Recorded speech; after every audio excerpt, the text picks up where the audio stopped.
Un nom dans les labyrinthes de l'absurde. Comme c'est triste d'être prisonnier d'un nom de famille. On passe le plus clair de sa vie à se conformer à un code préétabli. Personne ne vous demande votre point de vue sur la manière dont vous percevez ou vous supportez le poids de ce nom. Le nom résonne dans vos oreilles comme une oraison funèbre. Certains y voient un talisman, un bouclier, un parapluie. Il est là, ce nom. Il vous nargue. Il vous fait subir le supplice de s'y conformer, quelle que puisse être la facture à payer. Un nom, une responsabilité. Un nom, une image. Un nom, une mise en scène qui vous fait perdre tous les repères.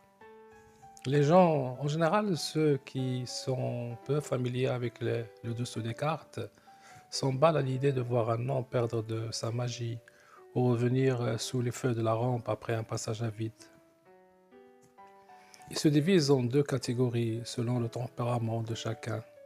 Les uns jubilent et se laissent emporter, les autres s'extasient et ne savent plus à quel sein se vouer. Je suis resté bouche bée un jour en écoutant les commentaires de certains amis sur la décision du prince Harry d'abandonner tous les privilèges que lui accorde son rang royal pour suivre l'actrice Meghan Markle. Ils se sont mariés sans se soucier de leurs détracteurs. Que de supputations. Et l'amour dans tout cela, disent les uns, et la manipulation, disent les autres. Une poignée d'adorateurs de No Man's Land parle du fil de filigrane entre la responsabilité et la débandade, entre le sacrifice et l'égoïsme. On dit que certaines célébrités préfèrent l'ululement des hiboux tard dans la nuit alors qu'ils mordent à la poussière de la désolation. Ils fuient la lumière flamboyante d'une vie de luxe qu'ils détestent. Les paparazzis adorent pêcher dans les eaux marécageuses des personnalités déchues. Pauvres d'eux. S'ils savaient que chaque ululement des hiboux tombait plus agréable dans les oreilles de ces vedettes qu'ils traquaient, un son qui battait plus vivant, plus harmonieux que n'importe quelle sonate qu'ils mémorisaient pour épater la galerie. S'ils savaient que des princes au Moyen-Âge préféraient la compagnie des magiciens d'idées novatrices à celle des courtisans qui leur tapaient sur les nerfs et leur marchaient sur les pieds. S'ils savaient que la valeur dont on se vante dans des sociétés superficielles est consentie contre des superlatifs regorgeant d'hypocrisie, d'interdits et de facilités trompeuses. Bob Dylan chantait en 1979 Man gave names to all the animals in the beginning. Man gave names to all the animals long time ago. Je me rappelle l'histoire d'un ami qui n'était pas content de son nom de famille. Il s'arrangea pour le changer sans que la famille en fût informée. Le vent en poupe, il poussa l'enthousiasme jusqu'à introduire un procès posthume à son père pour rectifier sa date de naissance. Il obtint gain de cause. Depuis lors, il se balade avec deux noms de famille. Il se permet même de fêter deux anniversaires. Sauf qu'avec le temps, ses amis, dont moi-même, n'en pouvaient plus, alors il ne répondait plus à ses invitations. La dernière fois que je l'ai vu, il pestait de colère. Il me dit que ces bons à rien, dont je fais partie, ne savaient pas apprécier la qualité de vie qu'il leur offrait et préféraient végéter dans le misérabilisme. Il y a un an, j'ai fait l'objet d'un incident digne d'un sitcom populaire. Mon nom en cause. Mon nom en cause.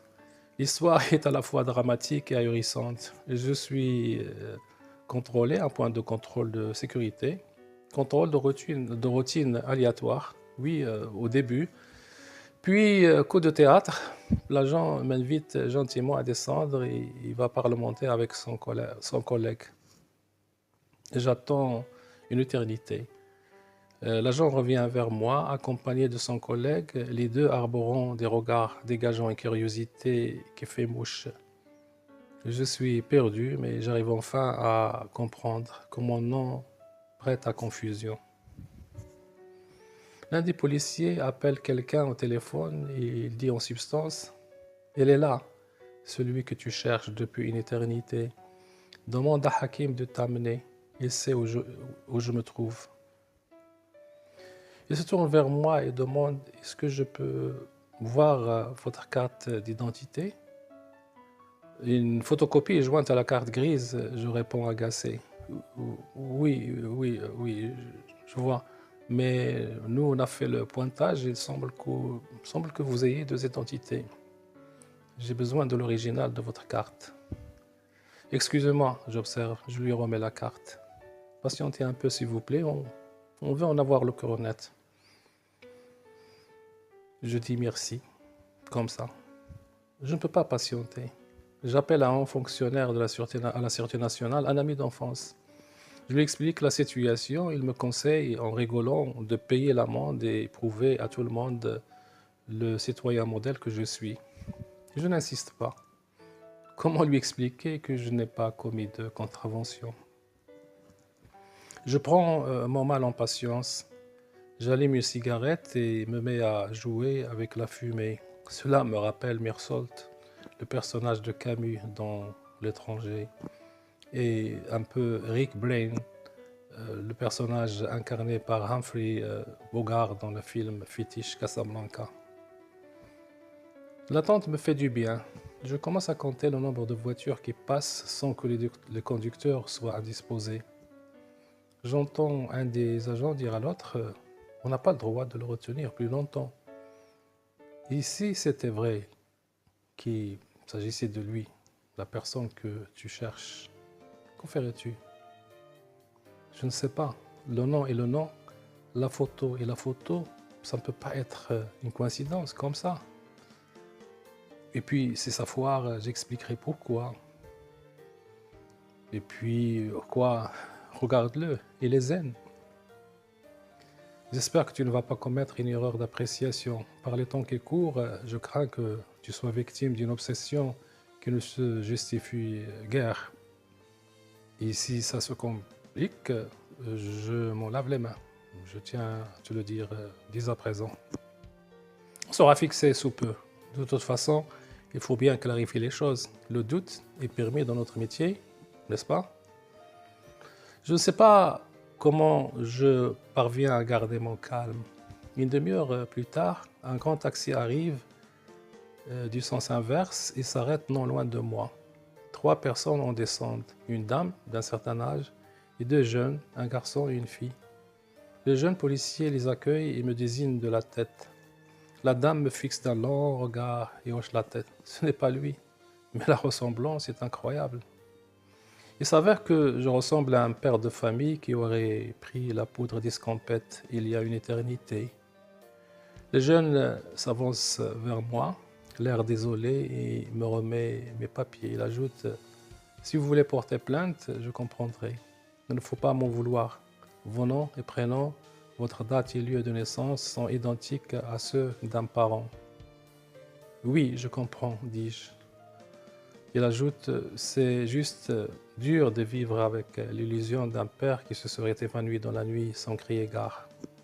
Non, dis-je, je ne porterai pas plainte, je comprends. Sa mère ne dit rien, vestige son fils d'un regard exprimant toute la colère du monde. Il demande à son autre fils, Hakim, sans doute, de lui remettre la clé du grand taxi. Elle écrase l'asphalte avec une détermination qui force l'admiration. Sa démarche démontre qu'elle force la nature, il peut bien être. Autrement, si cette histoire n'était pas vraie, elle n'aurait pas pu élever 3 enfants et de belle manière. Je la suis de mon regard admiratif. Le jeune policier sourit et commente: oui, ma mère est une dame de fer. C'est avec ce taxi qui appartient à mon grand-père qu'elle a fait vivre toute la famille. Je reçois un appel de mon ami, le haut fonctionnaire à la Sûreté nationale. Il me demande si tout va bien. Je lui dis qu'il y a un malentendu sur un nom. Hein, quel nom? S'interroge-t-il. Demande à Bob Dylan. Pas du... Quoi? Tu te moques de moi maintenant? Pas du tout, dis-je. Sinon, réfère-toi à Brahim Yash. Brahim Yash? C'est quoi cette histoire? Oui, Brahim Yash, Nabil Hlo, le film. Je n'y comprends rien. On se voit au club le week-end, dit-il, mettant fin à la communication. Une manière comme une autre de s'excuser. Sans hésiter un instant, je téléphone au président du club, à notre ami d'enfance. Je l'informe de ma décision de ne plus en être membre. Je quitte le club. Je lui dis, sans, sans hésiter. Il marque une pause, puis demande pourquoi. En réponse, je lui suggère de s'en référer à Bob Dylan, à Nabil Hlo. Et pourquoi pas à Taïb Siddiqui? Je me retiens et ne mentionne pas Zift, le film.